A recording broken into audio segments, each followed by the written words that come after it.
It's time to go beyond the cop and look at 10 fascinating facts about Liverpool's 1996-97 Premier League season. Number 10, Robbie Fowler missed the penalty on purpose. Robbie Fowler is known for being an amazing person both on and off the pitch, with his charitable endeavours and goal-scoring prowess making him the stuff of legend. But one moment that probably doesn't get mentioned enough is when on the 24th of March 1997, God himself decided to right the wrong of men and ask the referee to overturn a penalty decision. Now, for context, Robbie Fowler was through on goal, which was David Seaman to beat. The Tom Selleck of football went down, and Fowler attempted to jump over him, falling over in the process, to which the striker waves his hands in the air saying no, no, no, and asking referee Gerald Ashby to overturn a decision which didn't work. He then took the penalty, which was saved by Seaman initially, before Jason McAteer followed through with his first red goal off the rebound. The striker admitted years later that he didn't miss the spot kick on purpose, but because of this incident, he won the UEFA Fair Play Award as a result. Number 9, Mark Wright blamed David James for Liverpool dropping points. When you earn the nickname Calamity James, it's probably safe to assume you weren't the most reliable man in between the sticks during your career.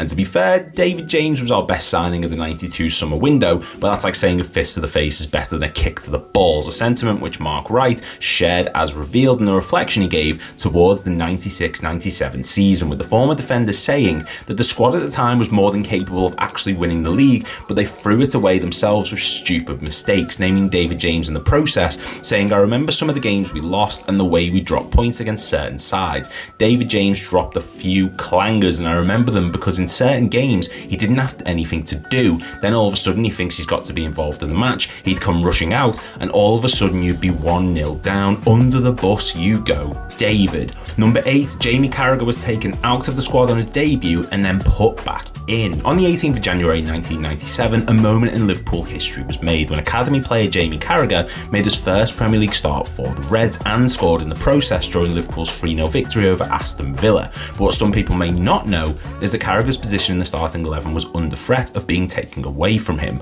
So going into the fixture, the plan was for Carragher to start at centre-back in Roy Evans' 3-5-2 formation, but on the day he was informed that his spot would be taken instead by Bjorn Tork Varmey. However, summer signing Patrik Berger came down with an illness, which meant that his position in the team needed replacing, and the responsibility fell on the shoulders of one Jamie Carragher, who started the match in midfield alongside Jamie Redknapp. So from starting at centre-back to being out the team and then being back in midfield and scoring in the match, it was just written in the stars. Number 7, Robbie Fowler was suspended during the title run-in. If we're being honest, Liverpool's title push was ended before they reached game week 34 against Everton, with the Reds going into the Merseyside derby in 3rd place and showing signs of tiredness and defensive weakness, having conceded in their last 6 matches. But following the incident between Fowler and Everton defender David Unsworth, which saw a physical clash take place between the two players, Fowler was suspended for 4 matches, meaning he would miss vital clashes against Tottenham, Wimbledon, Sheffield United and eventual champions Manchester United, who would have been leapfrogged by Liverpool into first had the Reds picked up a win. Liverpool only picked up 1 win in those final 4 matches, with it being clear they missed God's influence in their attack, and they eventually found themselves ending the campaign in 4th place on goal difference. Would things have been different had Fowler been in the starting 11? Possibly, but it doesn't get mentioned enough that the most prominent striker in the Premier League at the time wasn't able to contribute to Liverpool's final push for the league title. Number 6, Patrik Berger is the fastest Liverpool player to win Player of the Month. 2 braces in 3 matches, as well as a goal in the Cup Winners' Cup, meant that life at Liverpool couldn't have got off to a better start for the 1996 summer signing, Patrik Berger, who made an immediate impact at the club following his remarkable 1996 European Championship campaign for the Czech Republic,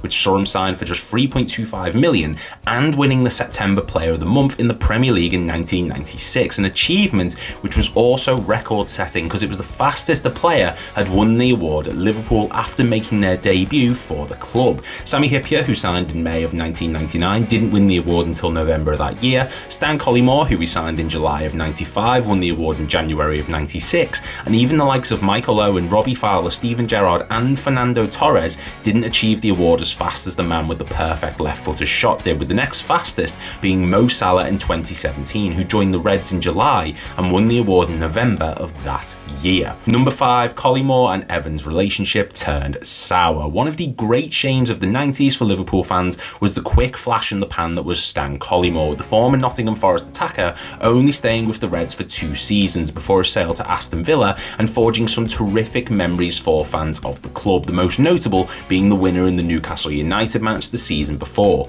But what people may not know is the reason for his departure to the Birmingham outfit, because it certainly wasn't down to his form, with him being the second highest goal scorer of the 96-97 season, but more of it being because of the fractured relationship between himself and manager Roy Evans, who grew tiresome of Collymore's attitude towards him and his methods. According to an interview Evans gave, Collymore refused to move to Merseyside from his house in Staffordshire, missed several training sessions, and the then manager grew frustrated with Collymore's attitude in the press, believing he was incredibly negative and toxic with the press themselves, and this led to the relationship falling apart and saw him sold shortly afterwards, a transfer which reportedly frustrated the staff and in particular the players, especially the then so-called Spice Boys. Number 4, Michael Owen didn't make his debut until May, despite joining in December. Michael Owen was always destined for greatness, with a myriad of youth coaches, players, and even opposition team managers saying how talented the young, energetic attacker was in Liverpool's youth systems, and having won the FA Youth Cup the season before,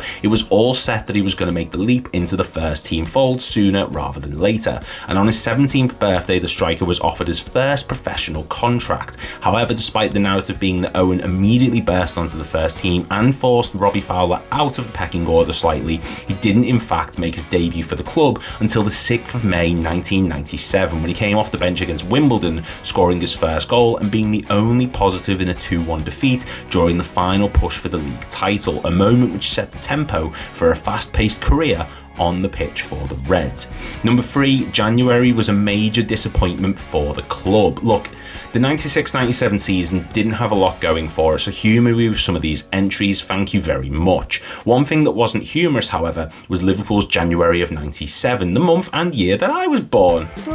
During which the club struggled in all competitions and not just the Premier League. Not only did they lose to Chelsea in the first of the month to drop from 2nd to 3rd, but they also went out of the League Cup after a 2-1 loss to eventual finalists Middlesbrough on the 8th. And they also lost 4-2 to Chelsea in the FA Cup on the 28th, seeing them knocked out of both domestic trophies and also seeing their chances of winning the Premier League go down as well. Must have been a hangover from the New Year's do.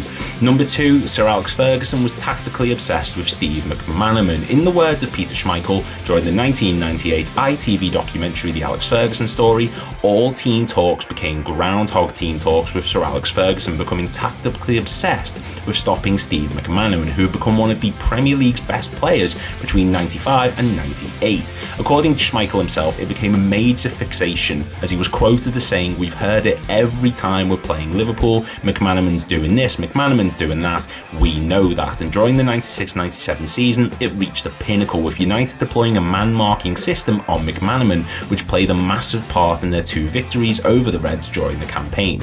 In fact, some people have said that because of the success of this tactic against McManaman, Sir Alex Ferguson utilised the role more in the future, including during the infamous match against AC Milan, which saw Ji-Sung Park man-marking Andrea Pirlo.